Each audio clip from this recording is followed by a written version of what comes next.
Right, gentlemen, I have Colonel Bhatnagar welcome you all on the NCF channel.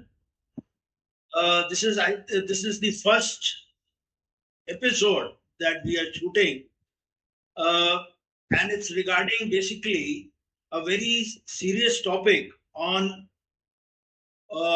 food product contamination in food products.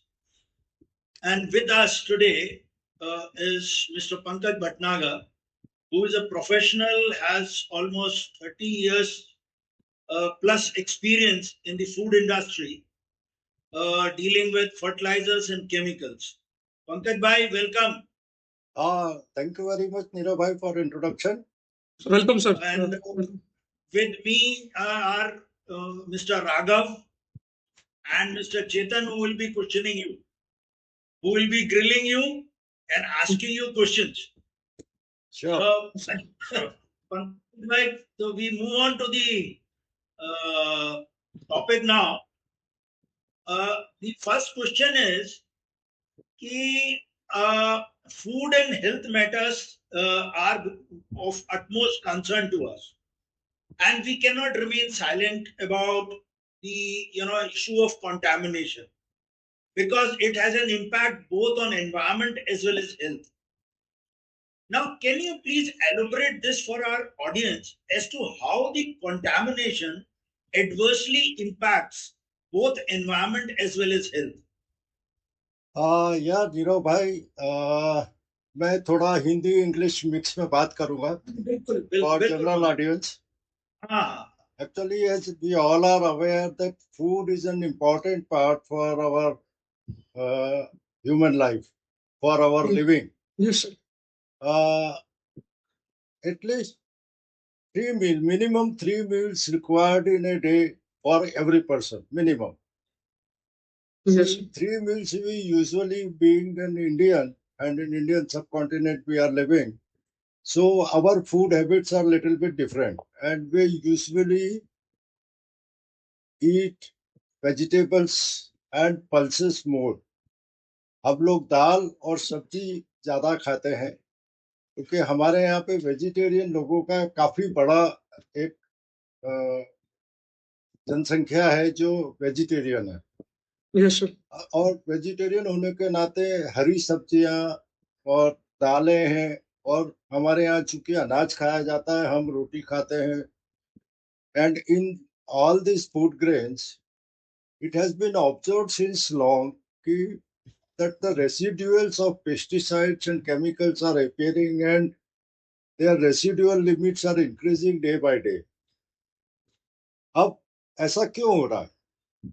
ऐसा इसलिए हो रहा है कि our population is now 140 crore, nearly around 140 crore. We are having more mouth to feed, and the land are shrinking.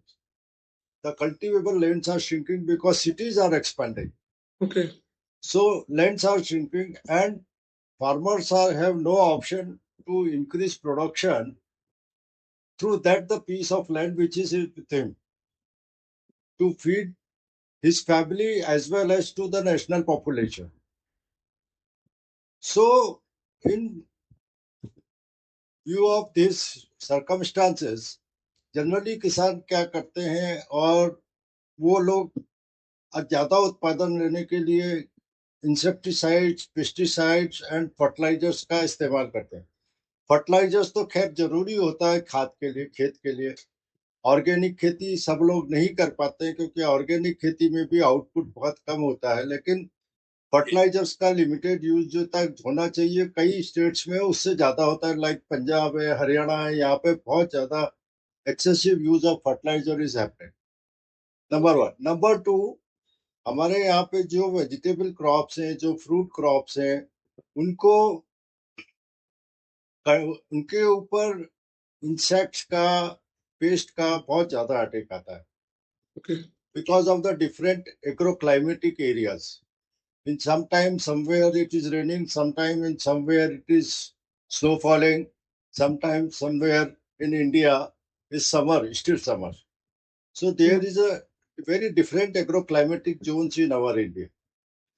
And because of these different agri-climatic zone, different kind of insects and pests attacking the fruit crops, vegetable crops, plus food grain crops like wheat, paddy, or jowar, bajra, and all these crop insects are attacking.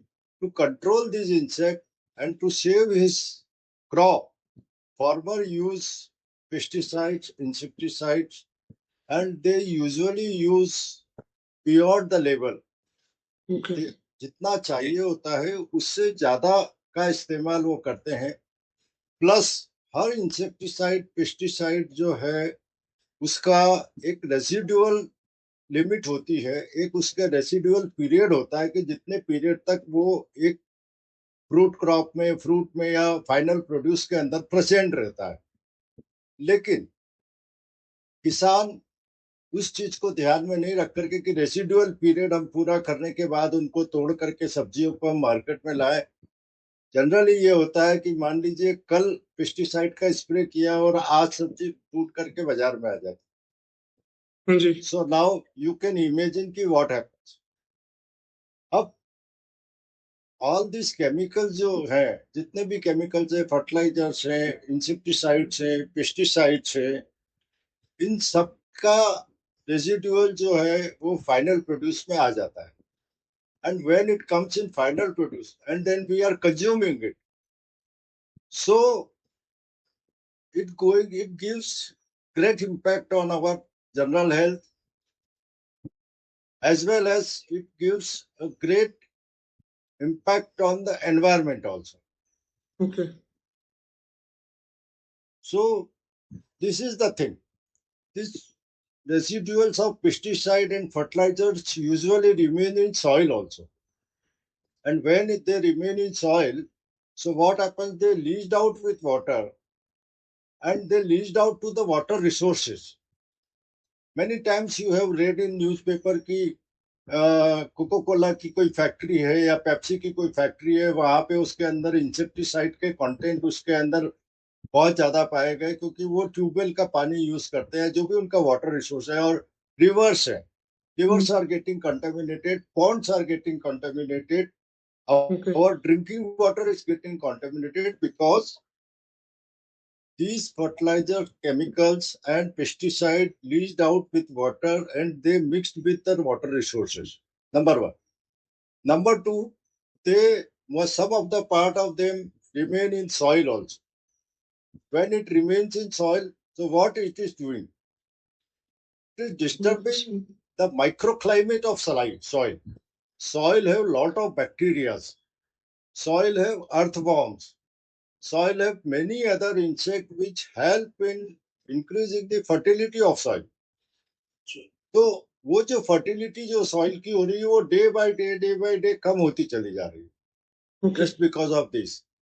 And ये देखा जा रहा है कि बहुत सी जमीनें बंजर होने लगी। बंजर होने से मतलब ये कि वहां पे अब कुछ ग्रो होना बंद हो गया, उसका सॉइल का पीएच चेंज हो जाता है। तो सॉइल का पीएच चेंज होने की वजह से उसके अंदर उसकी फर्टिलिटी रिड्यूस होती जाती है, धीरे धीरे करके वो बंजर हो जाती है। सॉरी पंकज भाई, जरा एक बार ये एलोबरेट कर दें, ये पीएच वैल्यू जो चेंज हुए एसिडिक वो। हाँ, एक्चुअली जो होता है 7.5 से उसकी सॉइल की जो पीएच वैल्यू होती है वो 6 to 7.5 के आसपास अच्छी मानी जाती है, लेकिन वो इन केमिकल्स की वजह से बढ़ जाती है, तो soil become acidic. And when soil become acidic, तो what happens, it do not allow plant to extract the nutrients which are available in soil from soil. Okay. So because of that, when the pH get disturbed, then what happens? Plant do not get the required nutrients from the soil and they start getting died. और okay. आपने newspaper में कई बार पढ़ा होगा, मध्य प्रदेश जो है soybean की बहुत ज्यादा खेती होती है और अब धीरे धीरे सोयाबीन का प्रोडक्शन कम होना शुरू हो गया। कई खेतों में और कई बड़े एरियाज में ऐसा हो रहा है कि 1 एकड़ के पीछे जो पहले 7 क्विंटल 8 क्विंटल आता था, अब वो 2.5 क्विंटल 3 क्विंटल है। उसके पीछे रीजन यही, सॉइल का पीएच। okay. तो ये एक बहुत ग्रेट इम्पैक्ट है प्रोडक्शन के ऊपर, नंबर वन। सेकंड इम्पैक्ट है वाटर रिसोर्सेज के ऊपर, और जो मेजर इम्पैक्ट है वो ह्यूमन हेल्थ के ऊपर है, कंटेमिनेशन। सो ओके इसको हमें देखना है, और ये हम जो आज चर्चा कर रहे हैं इसका उद्देश्य भी यही हमारा होना चाहिए कि इसको ज्यादा से ज्यादा लोग सुने और समझें ओके कि कंटेमिनेशन से हमारी हेल्थ के ऊपर क्या असर है। ये कंटेमिनेशन जो है ह्यूमन हेल्थ के ऊपर इतना एडवर्सली इम्पैक्ट करते हैं। आप आजकल देख रहे होंगे कि बहुत सारे लोगों को ग्लूटेन इंटॉलरेंस हो रहा है। यस ग्लूटेन एक प्रोटीन है जो गेहूं के अंदर पाया जाता है, जो गेहूं के अंदर होता है, और जब हम आटा मलते हैं तो वो ग्लूटेन उसका एक्टिवेट होकर के जो आटा होता है उसको सॉफ्ट रखता है। उसकी जो रोटी बनती है, मैदा में ग्लूटेन होता है, सूजी में ग्लूटेन होता है, गेहूं में, मतलब व्हीट से जो भी प्रोडक्ट है सबके अंदर ग्लूटेन होता है। और ओके वो ग्लूटेन जो है रोटी को सॉफ्ट बना के रखता है। लेकिन आजकल बहुत सारे लोगों को ग्लूटेन इंटॉलरेंस हो रहा है कि वो गेहूं खाते हैं तो उनको प्रॉब्लम होने लगती है, नौशिया होने लगता है, वॉमिट्स होने लगती है। ऐसा क्यों हो रहा है? ऐसा इसलिए हो रहा है कि गेहूं के अंदर वीडीसाइड का बहुत ज्यादा मात्रा में प्रयोग किया जाता है। गेहूं के अंदर वीड्स उगते हैं। ओके वीड्स जो है एक तरीके का खरपतवार होता है जो गेहूं को ग्रोथ होने से रोकता है। Whatever the nutrient which is meant for wheat crop, they usually start eating those nutrients, these weeds. So what happens? To control these weeds, farmer use weedicide. Or when the weedicide they use that weedicide that remain in soil, that remain in final produce in grain as a wheat, and then it is giving this problem health impact. So I think now you can understand कि contamination का हमारे overall ecology पे, हमारे environment पे और human health पे क्या impact है। एक सवाल और है इससे रिलेटेड पंडित भाई कि ऐसा देखने में पढ़ने में आया है कि इंडिया में कैंसर जो है एक बहुत बड़े रूप में फैला है यस। और it is one of the causes for fetal deaths in India. Hmm. तो क्या ये इससे भी रिलेटेड है? कोई ऐसी स्टडी यस है जिसमें ये डायरेक्ट लिंक एस्टैब्लिश होता है? Yes absolutely. इसके ऊपर कुछ स्टडीज हैं जिसको मैं अभी तो रेफरेंस नहीं दे पाऊंगा आपको, लेकिन ये पाया गया है कि जो वेजिटेबल्स के अंदर और फ्रूट्स के अंदर जो पेस्टिसाइड के रेजिडुअल्स है, वो पेस्टिसाइड के रेजिडुअल्स हमारी गट लाइनिंग को डिस्टर्ब करते हैं। हमारे गट में जाकर के उनको वहां पे वो कैंसर सेल्स क्रिएट करते हैं। इसलिए आप देखेंगे कि suddenly without any hereditary history, usually cancer is to be known as a hereditary disease, कि वो हेरिडेटरी होता है। लेकिन without hereditary history cancer are happening. Skin cancer, okay intestinal cancer, pancreatic cancer, breast cancer, all these kinds of cancers are developing. That is because of these pesticide residuals, insecticide residuals in vegetables and fruits, mainly. भाई अब इसी से अगला सवाल आता है। अब Yeah, आपका 30 साल से ऊपर का तजुर्बा है इस फील्ड, तो सर ऐसा तो हो नहीं सकता ये सब चीजें भी गवर्नमेंट के को नहीं मालूम होंगी। Government must be knowing all this. उसकी एजेंसीज को भी पता होगा कि इन सब से क्या नुकसान हो रहा है। तो why has government not been able to check this? उनका क्या मॉडल है और वो क्यों फेल हुए हैं इसमें? Nirav, this is a very interesting question and topic. या Actually, गवर्नमेंट जो है वाकई में इस चीज को लेकर के शुरू से जानती है। शायद हमारे आम जनता को मालूम नहीं होगा, लेकिन 1955 के अंदर सबसे पहला सेंट्रल गवर्नमेंट ने एक एक्ट बनाया था, prevention of food adulteration. That is called prevention of food adulteration act 1955। तो ऐसा नहीं है, आजादी के कुछ साल बाद ही हमारी गवर्नमेंट को लग गया था कि इस तरीके का कुछ फूड एडल्ट्रेशन हमारे यहाँ, क्योंकि उस समय बहुत स्कैर्सिटी थी फूड की, काफी गरीबी थी देश के अंदर, तो गवर्नमेंट ने उस समय ये एक्ट बनाया था। उसके बाद में 2 एक्ट और बने। गवर्नमेंट ने उसके बाद food and safety standard act बनाया 2006 में, 1955 के बाद 2006 में। और उसके बाद में 2010 में एक एक्ट और बना है, food safety and standard regulation. इन तीनों एक्ट के अंदर इन्होंने एक एजेंसी बना रखी है, food safety and standard authority of India, जिसको हम FSSAI कहते हैं। Yes. आप कोई भी फूड के आइटम लेंगे उसके ऊपर FSSAI का लेबल आपको मिलेगा, उससे अप्रूवल होना जरूरी है। Anything related with food. अब ये जो FSSAI है, ये इन तीनों रूल्स की, तीनों एक्ट्स की एनफोर्समेंट एजेंसी है, राइट सर? और state wise across the nation इनका पूरा इंफ्रास्ट्रक्चर बना हुआ है, इनकी लेबोरेटरीज है टेस्टिंग के लिए, इनके इंस्पेक्टर्स हैं जो सैंपल ड्रॉ करते हैं और टेस्टिंग के लिए भेजते हैं। अपार्ट फ्रॉम दैट, FSSAI ने एक मैक्सिमम रेजिडुअल लिमिट फाइनलाइज कर रखी है इंसेक्टिसाइड, पेस्टिसाइड्स और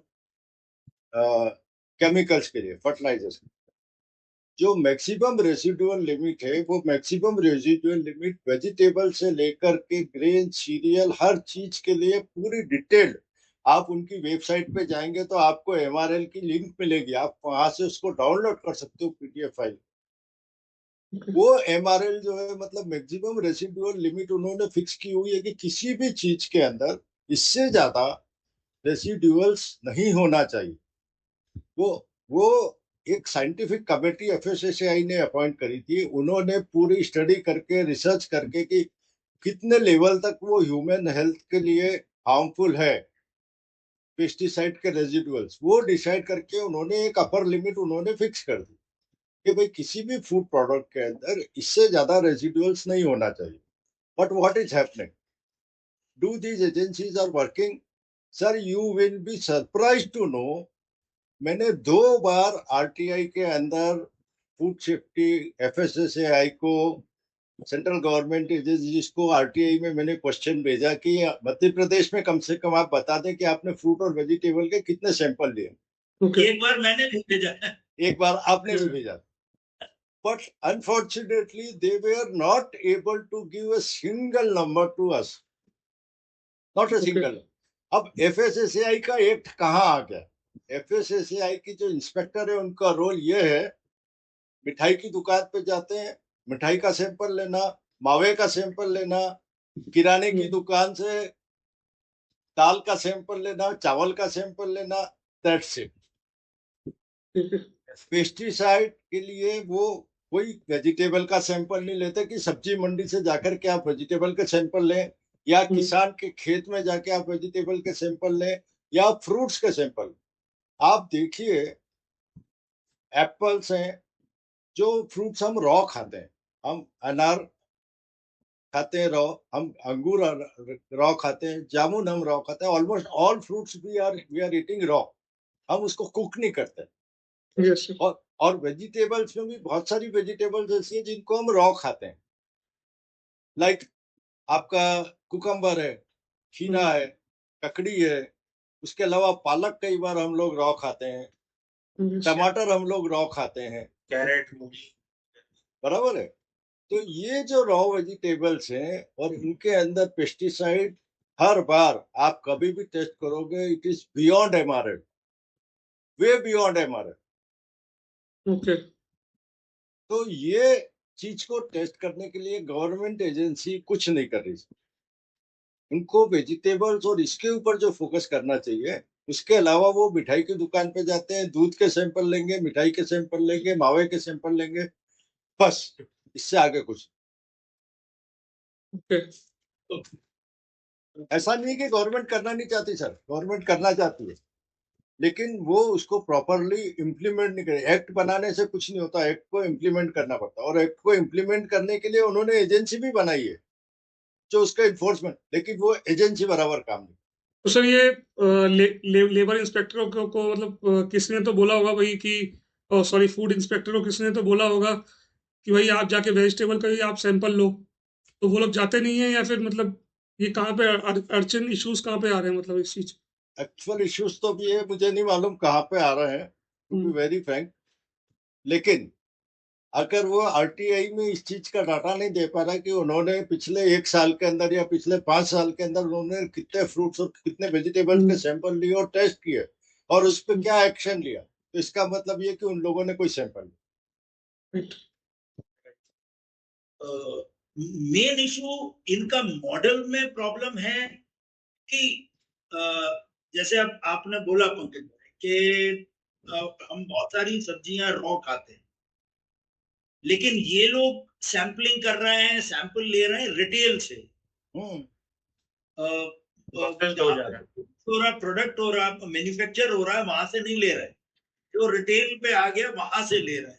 तो क्या ये मॉडल की प्रॉब्लम है या इनके लैब्स इनका बहुत कम है, वो इतना बर्डन उठा नहीं सकती? अ, मेरा ख्याल से इसका सबका मिक्स होगा ये।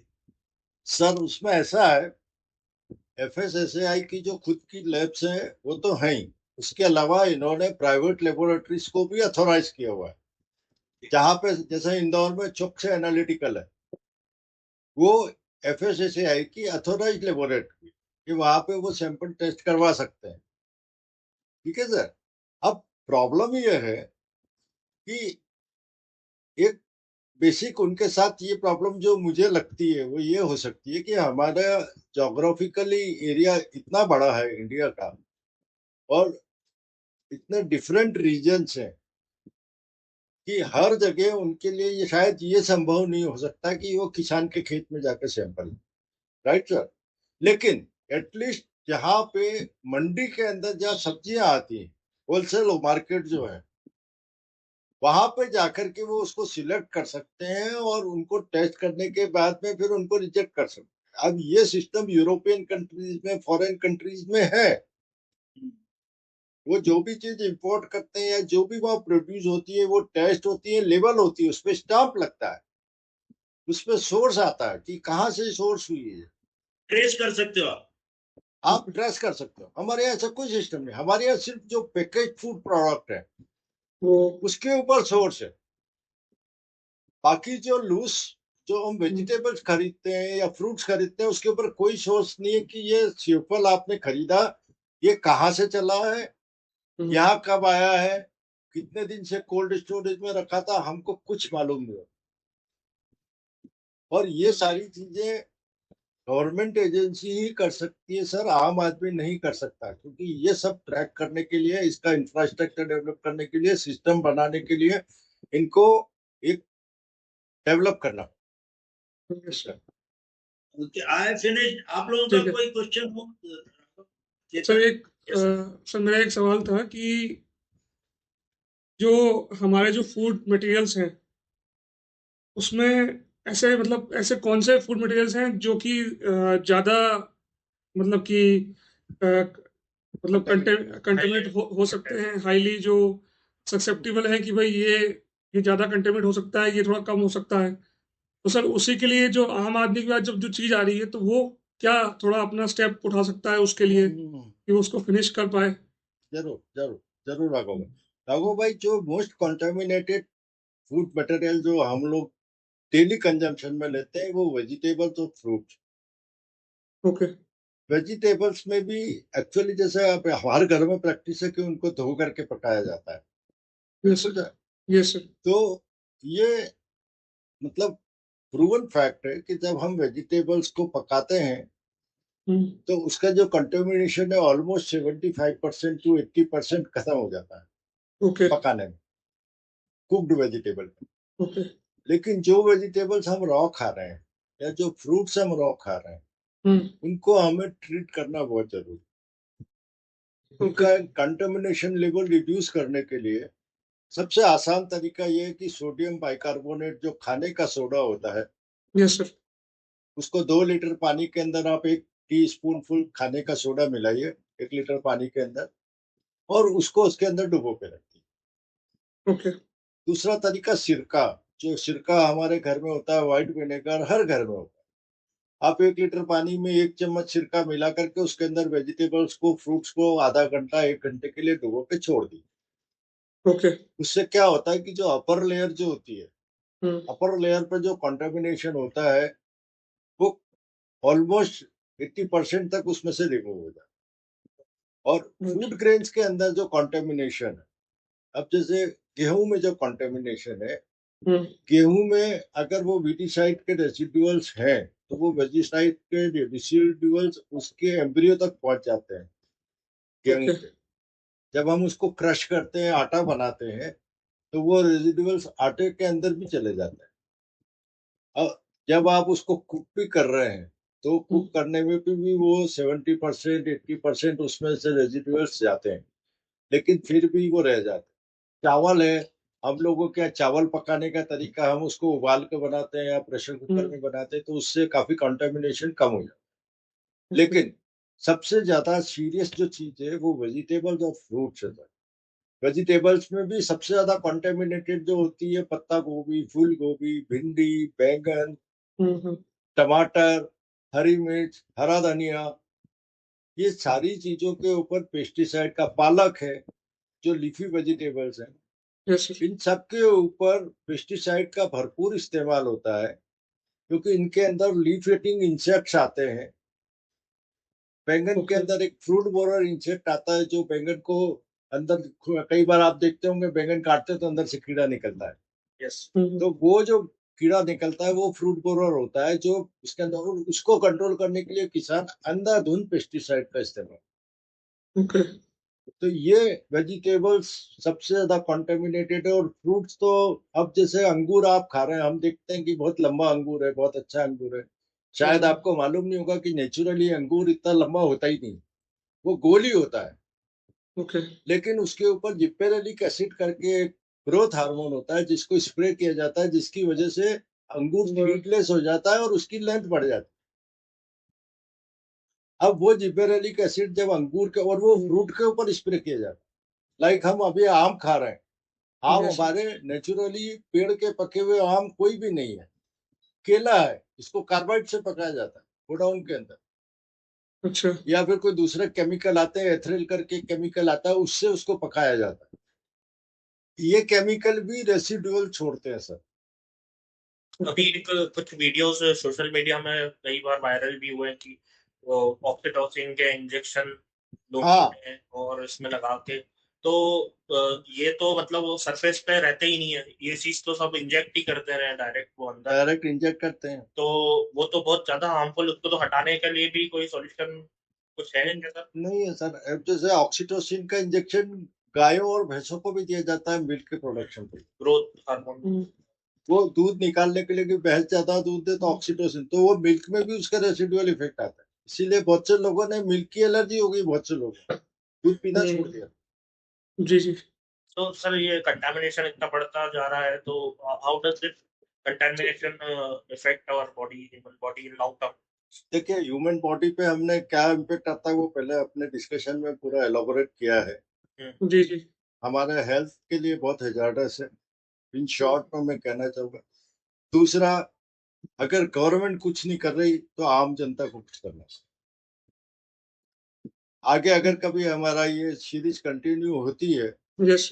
तो मैंने इसके लिए एक बहुत बढ़िया मॉडल बना रखा है, जो जिसको अगर गवर्नमेंट इम्प्लीमेंट करे, हम तो इम्प्लीमेंट नहीं कर सकते, आम जनता इम्प्लीमेंट नहीं कर सकती, उस मॉडल को सिर्फ गवर्नमेंट इम्प्लीमेंट कर सकती है। ओके। अगर उस मॉडल को गवर्नमेंट इम्प्लीमेंट करे, तो आई एम श्योर कि काफी हद तक हमारा वेजिटेबल्स में, फ्रूट्स में से कंटेमिनेशन कंट्रोल हो सकता है, प्लस उसकी लेबलिंग हो सकती है। You can trace the source कि ये कहाँ से आया है। Yes sir. और सर अगर उसकी लेबलिंग होगी, सब ट्रेसिंग होगी, तो अपने आप लोग बाग रूल फॉलो करना चालू कर देंगे। Yes yes to tell them to follow. Yes, exactly exactly. अभी पंकज भाई, thank you very much for enlightening us और मेरे को पूरा यकीन है कि हम सब तो डर ही गए, बाकी लोग भी सुन के डर गए होंगे कि भाई क्या खाएं और क्या ना खाएं। तो सबसे पहला तो ये है कि सेल्फ हेल्प, अपना खुद का ख्याल रखना, क्योंकि सरकार तो जैसा चल रही है वैसे ही अभी काम कर रही है। Till the time, next time when we sit, we will discuss that model. Yes, sir. We will discuss that model and try our best to reach out to the concerned department, जिससे कि ये model वहां जाए। लेकिन तब तक के लिए हमारे जो दर्शक हैं उनके लिए जरूरी है कि वो खाने वाले सोडे में जो है तो पानी में डाल के थोड़ा सब्जी को धो लें और या सिरके में उसको धो लें, और लंबे वाले अंगूर ना खाएं। ओके पंकज भाई, thank you everyone. Thank you so much. Thank you. Thank you very much. Namaste. नमस्कार।